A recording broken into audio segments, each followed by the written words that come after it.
नमस्कार दोस्तों, लक्ष्मी ट्यूटोरियल में स्वागत है आप सभी का। ज्योग्राफी में इंडिया फिजिकल से कुछ और प्रश्नों को तैयार किया है, तो चलिए शुरू करते हैं। पहला प्रश्न है, इसमें हमें क्या करना है, सत्य कथन का चयन करना है। तो देखते हैं, गंगा नदी तंत्र भारत में सबसे बड़ा नदी तंत्र है एवं जल ग्रहण क्षेत्र। इसका निर्माण दो धाराओं भागीरथी और अलकनंदा के मिलने से होता है।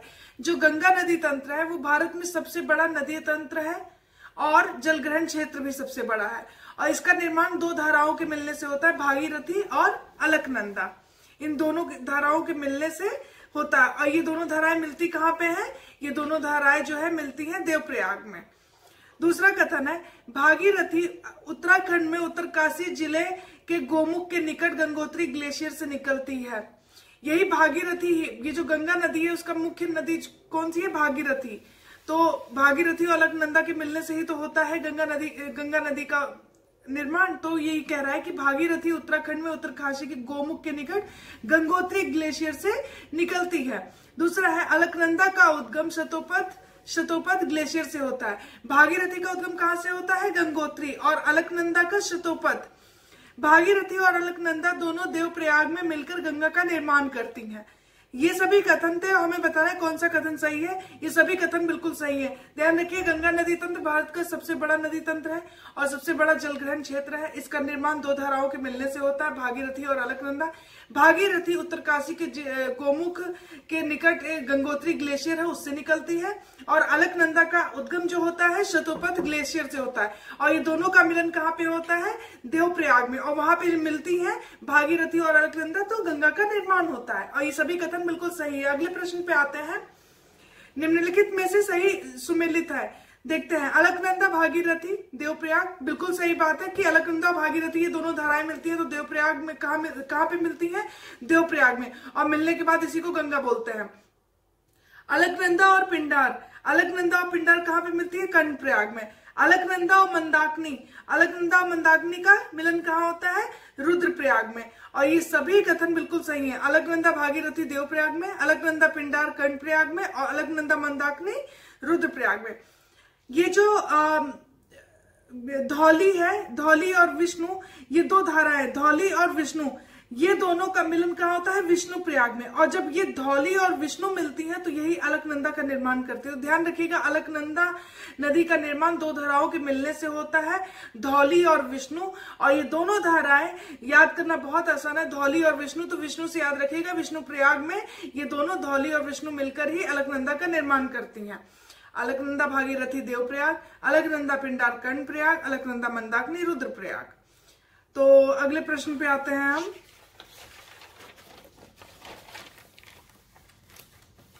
पहले हम प्रश्न देख लेते हैं, उसके बाद हम थोड़ा सा मैप को देखेंगे। अगला है, गंगा नदी भारत में 5 राज्यों से गुजरती है। उनके क्रम है, 5 राज्यों से गुजरती है, देखते हैं उनके क्रम है। उत्तराखंड, उत्तर प्रदेश, बिहार, झारखंड और पश्चिम बंगाल। उत्तराखंड, बिहार, उत्तर प्रदेश, झारखंड और पश्चिम बंगाल। कौन सा सही है? तो सबसे पहले ये क्या करती है कि जब वहां से निकलती है उत्तरकाशी में क्या है, ये ग्लेशियर से जब निकलती है तो भागीरथी मेन नदी है। और जब भागीरथी और अलकनंदा मिलती है विष्णुप्रयाग में, तो इसका गंगा का उद्गम होता है। सबसे पहले ये हरिद्वार में आती है, हरिद्वार से होते हुए ये क्या करती है, यानी कि उत्तराखंड में, और उत्तराखंड से होते हुए ये उत्तर प्रदेश से फिर बिहार, और बिहार से फिर झारखंड, और झारखंड से फिर पश्चिम बंगाल। तो ये इसका सही क्रम है, उत्तराखंड, उत्तर प्रदेश, बिहार, उत्तराखंड, उत्तर प्रदेश, बिहार, झारखंड और पश्चिम बंगाल। तो ये क्रम याद रखिएगा। और ये जो गंगा नदी है, इसका ध्यान रखिएगा, भागीरथी अलकनंदा, इन दो धाराओं के मिलने से कहाँ मिलती हैं? दोनों धाराएं मिलती हैं उत्तरकाशी के जिले गोमुख के निकट, कौन सा है? गंगोत्री ग्लेशियर। तो वहीं पर जो है ये भागीरथी निकलती है, अलकनंदा शतोपथ से निकलती है, और ये दोनों ही नदियां मिलकर देवप्रयाग में गंगा का निर्माण करती हैं। और गंगा सबसे पहले कहाँ पे जाती है? गंगा सबसे पहले जो है उत्तराखंड सर्वप्रथम हरिद्वार में पर्वतीय भाग से निकलकर क्या होती है? मैदानी भाग में प्रवेश करती है। उसके बाद कहाँ जाती है? उत्तर प्रदेश में। और उत्तर प्रदेश में सबसे ज्यादा लंबाई है इसकी गंगा की। उसके बाद बिहार में जाती है, उसके बाद झारखंड में, उसके बाद वेस्ट बंगाल में। और सबसे कम इसकी जो लंबाई है वो झारखंड में, ये याद रखिएगा। सबसे ज्यादा लंबाई इसकी गंगा की कहाँ पे है? उत्तर प्रदेश, और सबसे कम है झारखंड में। तो 5 राज्य थे। उत्तराखंड गंगा सर्वप्रथम हरिद्वार में पर्वतीय भाग में निकलकर मैदानी भाग में प्रवेश करती है, और उसके बाद वहां से यूपी, बिहार, झारखंड, वेस्ट बंगाल। तो ये इसका सही क्रम था। अगला है निम्नलिखित में से सत्य कथन का चयन करें। पहला है पश्चिम बंगाल में गंगा नदी 2 वितरकाओं हुगली और भागीरथी में बढ़ जाती है। यानी कि जब ये पश्चिम बंगाल में पहुंचती है तो गंगा नदी का दो भागों में डिवाइड हो जाए, 2 धाराओं में। तो एक इसकी जो एक भाग है जो वो क्या कहलाता है? हुगली, और दूसरा क्या कहलाता है? भागीरथी, जो मेन नदी है। यानी जो गंगा नदी का जो मेन है, जो कहाँ से निकलता है? भागीरथी, गंगोत्री ग्लेशियर से तो यही निकलती है। तो एक भाग को भागीरथी कहते हैं और दूसरे को हुगली, और ये 2 वितरकाओं में वहीं पे बट जाती हैं।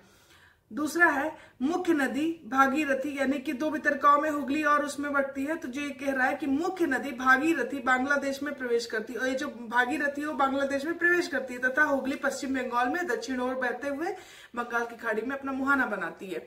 ये दूसरा कथन था कि मुख्य नदी भागीरथी बांग्लादेश में प्रवेश करती है, और जो हुगली है पश्चिम बंगाल में दक्षिण ओर मोड़ लेते हुए बे में अपना मुहाना बनाती है। अगला कथन है हुगली के तट पर कलकत्ता स्थित है। हुगली जो नदी है, जो 2 धाराएं होती है हुगली और भागीरथी, तो ये कह रहा है हुगली के तट पर कलकत्ता स्थित है। अगला कथन है छोटा नागपुर की भ्रंश घाटी से बहने वाली दामोदर नदी। छोटा नागपुर की जो भ्रंश घाटी है वहां पर कौन सी नदी बहती है? दामोदर। तो दामोदर नदी पूर्व में बहने वाली हुगली में मिल जाती है, और हुगली में ही मिलन होता है किसका? दामोदर का। दामोदर कहाँ से निकलती है? छोटा नागपुर की भ्रंश घाटी में बहते हुए पूर्व की ओर बहते हुए आके हुगली में मिल जाती है। तो ये सभी कथन बिल्कुल सही है। ध्यान रखिए कि पश्चिम बंगाल में गंगा नदी 2 वितरकाओं में बढ़ती है। हुगली और भागीरथी मेन नदी है भागीरथी, और इसका एक नाम हो जाता है हुगली। हुगली के तट पर ही कलकत्ता स्थित है, और जो ये भागीरथी है वो बांग्लादेश में, जब ये 2 में डिवाइड होती है तो बांग्लादेश में प्रवेश करती है भागीरथी, और हुगली क्या करती है? वेस्ट बंगाल के साउथ की ओर मुड़ते हुए और बे में जाके अपना मुहाना बना लेती है। और दामोदर नदी क्या करती है? पूर्व में बहते हुए हुगली में आकर मिल जाती है। ये सभी कथन थे, और सभी कथन बिल्कुल सही हैं। अगला प्रश्न है, इसमें हमें क्या करना है? सत्य कथन का चयन करना है। बांग्लादेश में गंगा या भागीरथी, मतलब मेन नदी तो यही भागीरथी है, तो गंगा या भागीरथी को पद्मा कहा जाता है। बांग्लादेश में इसको गंगा और भागीरथी को क्या बोलते हैं? पद्मा बोलते हैं। पद्मा और मेघना या बराक, मेघना नदी का एक और नाम क्या है? बराक। तो कह रहा है कि पद्मा और मेघना या बराक नदी मिलकर मेघना कहलाती है। जब पद्मा और मेघना मिलती है या बराक मिलती है तो उसका नाम क्या पड़ जाता है? मेघना। तीसरा है मेघना नदी का उद्गम मणिपुर से होता है, और मेघना या बराक नदी बोल दो, इसके 2 नाम है, मेघना या बराक नदी। तो ये कह रहा है कि मेघना नदी का उद्गम कहाँ से होता है? मणिपुर से होता है। अगला कथन है बांग्लादेश में ब्रह्मपुत्र को जमुना बोलते हैं, और जो ब्रह्मपुत्र है उसे बांग्लादेश में क्या बोलते हैं? जमुना बोलते हैं। अगला कथन है गंगा और ब्रह्मपुत्र का डेल्टा विश्व में सबसे बड़ा डेल्टा है, जिसका विस्तार हुगली से मेघना तक है। मेघना यानी मेघना का उद्गम कहाँ से होता है? मणिपुर से होता है, और मेघना को ही बराक नदी भी बोलते हैं। तो ये कह रहा है कि गंगा और ब्रह्मपुत्र का जो डेल्टा है वो विश्व में सबसे बड़ा है, ये तो सबको पता है, और इसका विस्तार कहाँ से कहाँ तक है? हुगली और मेघना तक है। तो ये 5वां कथन था। तो ये सभी कथन बिल्कुल सही है कि बांग्लादेश में जो गंगा है या भागीरथी मेन धारा थी उसकी, और बाद में ये गंगा कहलाई थी। भागीरथी और अलकनंदा देवप्रयाग में मिलकर गंगा कहलाई, तो उसी के बारे में बोल रहा है कि ये जो भागीरथी है या गंगा है उसको पद्मा कहा जाता है बांग्लादेश में। पद्मा और मेघना जब मिल जाती हैं, मेघना आकर उससे मिलती है या बराक नदी आकर मिलती है, मेघना का ही नाम बराक है, तो ये कंफ्यूज मत होइएगा। पद्मा और मेघना या बराक मिलकर दोनों जब मिलती है तो उसका नाम क्या हो जाता है? पद्मा का मेघना हो जाता है। और मेघना नदी का उद्गम कहाँ से होता है? मणिपुर से होता है। बांग्लादेश में ब्रह्मपुत्र को क्या बोलते हैं? जमुना बोलते हैं। और जो ये गंगा और ब्रह्मपुत्र का डेल्टा है वो विश्व में सबसे बड़ा डेल्टा है, जिसका विस्तार हुगली से मेघना तक है। तो ये सभी कथन थे, और ये सभी कथन बिल्कुल सही हैं। अगला है कि निम्नलिखित पर विचार करें और सत्य उत्तर का चयन करें। देखते हैं सत्य क्या है। ये धाराएं दी हुई हैं, उनके नाम तो देखते हैं। पद्मा प्लस ब्रह्मपुत्रा या जमुना, क्योंकि बांग्लादेश में ब्रह्मपुत्रा को जमुना बोला जाता है, तो ये कह रहा है कि पद्मा और ब्रह्मपुत्रा या जमुना, तो इसे क्या बोलते हैं, ये दोनों मिलकर पद्मा कहलाती है। पद्मा और मेघना या बराक मेघना कहलाती है। ये दोनों कथन बिल्कुल सही है। बे में जब गिरता है, ये गंगा नदी गिरती है, तो किस नाम से उसे जाना जाता है। कई बार प्रश्न पूछता था, जब बे में अपना मुहाना बनाती है तो उस वक्त इसको मेघना नाम से बोला जाता है। मेघना नाम से कि मेघना नदी अपना मुहाना बनाती है बे में, उसे गंगा नाम से नहीं, मेघना नाम से। और मेघना कब कहलाती है, जब वो बराक यानी बराक नदी जो वहां से निकलती है मणिपुर से, वो आकर इससे मिलती है जब पद्मा से, तो ये मेघना कहलाती है। तो ये सभी कथन थे, दोनों ही कथन बिल्कुल सही हैं। अगले प्रश्न पे आते हैं। मैंग्रोव वनों का विस्तार सबसे ज्यादा किस क्षेत्र में है, सही क्रम में बताइए। अभी जो हमने बोला कि ब्रह्मपुत्र और गंगा का जो डेल्टा है वो विश्व में सबसे बड़ा डेल्टा है, वहां पे मैंग्रोव वनों के लिए वो बहुत फेमस है और मैंग्रोव नाम की वनस्पति पाई जाती है, तो इसलिए वो बहुत ज्यादा फेमस है। तो देखते हैं कि मैंग्रोव वनों का जो विस्तार है सबसे ज्यादा कहाँ पर है। पश्चिम बंगाल, गुजरात, आंध्र प्रदेश। पश्चिम बंगाल, आंध्र प्रदेश, गुजरात। तो सबसे ज्यादा जो है पश्चिम बंगाल में है और दूसरे नंबर पे गुजरात है और तीसरे नंबर पे आंध्र प्रदेश है। आंध्र यानी कि गोदावरी और कृष्णा का जो डेल्टा है वहां पर ही ये बात कर रहा है, तो आंध्र प्रदेश थर्ड नंबर पे है। पश्चिम बंगाल, गुजरात और आंध्र प्रदेश। अगले प्रश्न देखते हैं। निम्नलिखित में से असत्य मतलब इनकरेक्ट देखना, हमें असत्य कथन का चयन करें। पहला कथन है, गंगा से दाएं तट पर आने वाली, दाएं तट पर आकर मिलने वाली सहायक नदियां मुख्य रूप से प्रायद्वीपीय पठार की नदियां हैं। गंगा के जो दाएं तट पर आकर मिलती है नदियां, वो मुख्य रूप से प्रायद्वीपीय पठार की ही नदियां हैं। वहां से जो नदियां आकर मिलती हैं वो गंगा के दाएं तट पर आकर मिलती है। दूसरा है, गंगा की एकमात्र हिमालयी सहायक नदी जो दाएं तट पर आकर मिलती है, बाकी हिमालयी नदियां इसके बाएं तट पर आती है। एकमात्र सहायक नदी जो दाएं तट पर आकर मिलती है हिमालयी नदी, बाकी क्या होती है, बाकी जो है सारी क्या है, हिमालयी नदियां हैं। तो गंगा की एकमात्र हिमालयी सहायक नदी जो कि दाएं तट पे, बाकी हिमालयी नदियां कहाँ पे आकर मिलती है, इसके बाएं तट पर। तो ये याद रखिएगा, एकमात्र कौन सी नदी है, वो यमुना है। तो ये दोनों ही कथन बिल्कुल सही है, तो इसलिए इसमें से कोई भी असत्य नहीं है, ना तो पहला ना ही दूसरा। तो अगले प्रश्न को देखते हैं। गंगा नदी की सहायक प्रायद्वीपीय पठार की नदियों का सही क्रम है। गंगा नदी की जो सहायक प्रायद्वीपीय पठार की, जो ये कह रहा था कि गंगा नदी के दाएं तट पर आने वाली प्रायद्वीपीय पठार की नदियां हैं, तो कौन कौन सी है उनका क्रम देख लेते हैं। तो पहला है यमुना, चंबल, सिंध, बेतवा, केन, टोन, सोन। चंबल, यमुना, सिंध, बेतवा, केन, टोन, सोन। तो सबसे पहले यमुना, फिर चंबल, सिंध, बेतवा, केन, टोन, सोन।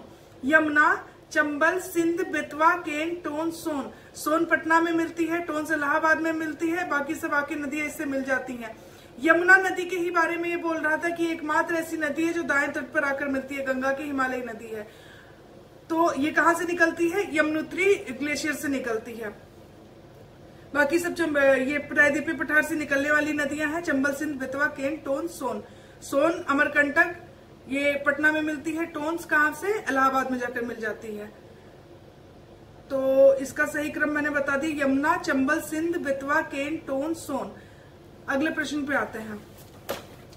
अगला है, गंगा नदी की सहायक हिमालयी नदियों का सही क्रम है। अभी हमने बताया कि प्रायद्वीपीय पठार की जो नदियां उनका सही क्रम क्या है। अब हमें देखना है कि जो हिमालयी नदियां हैं उनका सही क्रम क्या है। रामगंगा, गोमती, घाघरा, गंडक, कोसी, महानंदा। गोमती, रामगंगा, घाघरा, गंडक, महानंदा, कोसी। तो इनका जो सही क्रम है वो है, सबसे पहले रामगंगा आकर मिलती है, फिर गोमती, घाघरा, गंडक, कोसी, महानंदा। महानंदा सबसे आखिरी और सबसे पूर्वी नदी है, इसकी गंगा की सहायक नदी है, सबसे पूर्वी सहायक नदी है महानंदा, तो ये ध्यान रखिएगा। और बाकी रामगंगा, गोमती, घाघरा, गंडक, कोसी, महानंदा, ये इसका सही क्रम है हिमालयी नदियों का। अगले प्रश्न पे आते हैं।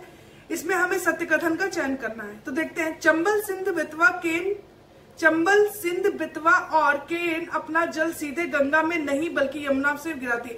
तो कहने का मतलब ये है कि ये जो चंबल, सिंध, बेतवा, केन है, ये जल को सीधे गंगा में ना मिलाकर ये सबसे पहले यमुना से मिलती है, उसके बाद यमुना जाकर गंगा से मिलती है। और यमुना कहाँ पे, इलाहाबाद में जाकर मिलती है। यमुना निकलती कहाँ से, यमुनोत्री ग्लेशियर से निकलती है। तो ये कथन है कि चंबल सिंध बेतवा केन अपना जल सीधे गंगा में नहीं गिराती है, बल्कि ये यमुना में गिराती है। तो ये यमुना की सहायक नदियां हैं। दूसरा है, यमुना का उद्गम उत्तराखंड की बंदरपूछ चोटी पर यमुनोत्री ग्लेशियर से होता है। यह गंगा की सबसे लंबी सहायक नदी है। ये जो यमुना है, ये इसका अभी बताया बंदरपूछ चोटी है, वहां पर यमुनोत्री ग्लेशियर, वहां से इसका उद्गम होता है, और ये गंगा की सबसे लंबी सहायक नदी है। और ये दोनों ही कथन बिल्कुल सही हैं। अगला है, निम्नलिखित कथनों में से सत्य कथन का चयन करें। देखते हैं, चंबल यमुना की सबसे प्रमुख सहायक नदी है। जो चंबल नदी है वो यमुना की सबसे प्रमुख सहायक नदी है, यमुना की। देखिए, चंबल उससे भी मिलती है जाकर गंगा से, लेकिन सीधे जाके नहीं मिलती है, वो यमुना से मिलती है पहले, चंबल सिंध बेतवा केन चंबल सिंध बेतवा केन, और उसके बाद यमुना जाके उससे मिलती है। तो यही कह रहा है कि चंबल जो है यमुना की सबसे प्रमुख सहायक नदी है। इसका उद्गम मालवा पठार पर स्थित जनापाव पहाड़ी से होता है। इसका उद्गम कहाँ से होता है, चंबल का जनापाव पहाड़ी से होता है, और ये यमुना की सबसे प्रमुख सहायक नदी है। और ये दोनों ही कथन बिल्कुल सही है। अगले प्रश्न पे देखते हैं। अगला है, इसमें हमें सत्य कथन का चयन करना है। टोंस और सोन यह दोनों प्रायद्वीपीय पठार से निकलकर सीधे गंगा से मिलती हैं। टोंस और सोन नदियां क्या करती हैं, सीधे गंगा से मिल जाती है। लेकिन मैंने क्या बताया था, चंबल सिंध बेतवा और केन ये क्या करती है, पहले यमुना से जाकर मिलती हैं। तो टोंस और सोन क्या करती है, प्रायद्वीपीय पठार की नदियां हैं जो सीधे गंगा से जाकर मिलती है। कहाँ पे, टोंस मिलती है इलाहाबाद में, और सोन मिलती है पटना के निकट। और दूसरा कथन है, टोंस नदी इलाहाबाद में गंगा से मिलती है, सोन नदी अमरकंटक से निकलती है और पटना के समीप गंगा नदी में मिलती है। अगला है, रामगंगा गोमती और घाघरा उत्तर प्रदेश में प्रवाहित होती है। रामगंगा गोमती और घाघरा उत्तर प्रदेश में प्रवाहित होती हैं। गोमती एकमात्र गंगा की सहायक नदी है जो हिमालय से ना निकलकर मैदानी क्षेत्र पीलीभीत जिले से तराई मैदान में स्थित फुलहर झील से निकलती है। तो कई बार ये प्रश्न पूछता है कि गंगा की ऐसी कौन सी सहायक नदी है जो मैदानी क्षेत्रों से निकलती है, तो वो गोमती ही है। गोमती ही एकमात्र नदी है जो क्या करती है, हिमालय से ना निकलकर पीलीभीत के जिले के तराई मैदान में फुलहर झील है, वहां से इसका उद्गम होता है। और ये सभी कथन बिल्कुल सही हैं। अगला प्रश्न है, निम्नलिखित में से किस नदी को नेपाल में शालिग्राम या नारायणी नदी कहते हैं। गंडक, कोसी, घग्गर, महानंदा। तो ये जो गंडक नदी है इसी को नेपाल में शालिग्राम या नारायणी कहते हैं। अगला प्रश्न है, बिहार का शोक कहते हैं कोसी, घग्गर, गंडक, महानंदा। तो कोसी ही अपने मार्ग को बदलने के लिए बहुत ही ज्यादा विख्यात है। कोसी नदी ही है जो बिहार का शोक कहलाती है। अगला है, महानंदा नदी का उद्गम दार्जिलिंग पहाड़ियों से होता है। महानंदा नदी का उद्गम कहाँ से होता है, दार्जिलिंग पहाड़ियों से होता है। यह गंगा की बाएं तट पर मिलने वाली सबसे पूर्वी और अंतिम नदी है। जैसा कि मैंने पिछले प्रश्न में बताया भी था कि महानंदा सबसे पूर्वी नदी है और सबसे आखिरी नदी है जो गंगा के बाएं तट पर आकर मिलती है। और ये सभी कथन बिल्कुल सही है। थोड़ा सा हम मैप देख लेते हैं एक बार।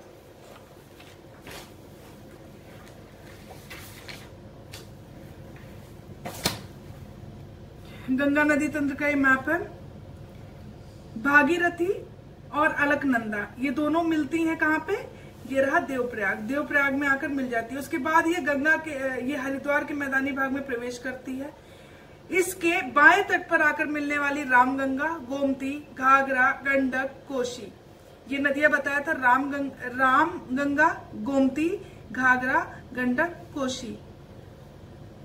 उसके बाद इसके जो दाएं तट पर आकर मिलती हैं तो ये रही यमुना नदी। ये कहाँ से निकलती है, यमुनोत्री से निकलती है। और एकमात्र ऐसी नदी है जो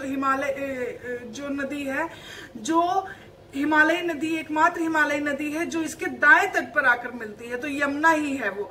और यमुना ही नदी है जिससे चंबल सिंध बेतवा केन आकर पहले यमुना से मिलती है और यमुना जाकर इससे मिलती है। तो ये इनडायरेक्टली मिलती हैं, चंबल सिंध बेतवा केन, ये सीधा जाकर इससे नहीं मिल जाती हैं। तो देखते हैं ये यमुनोत्री ग्लेशियर से निकलती है और इससे आकर मिलती है चंबल सिंध बेतवा केन टोन्स।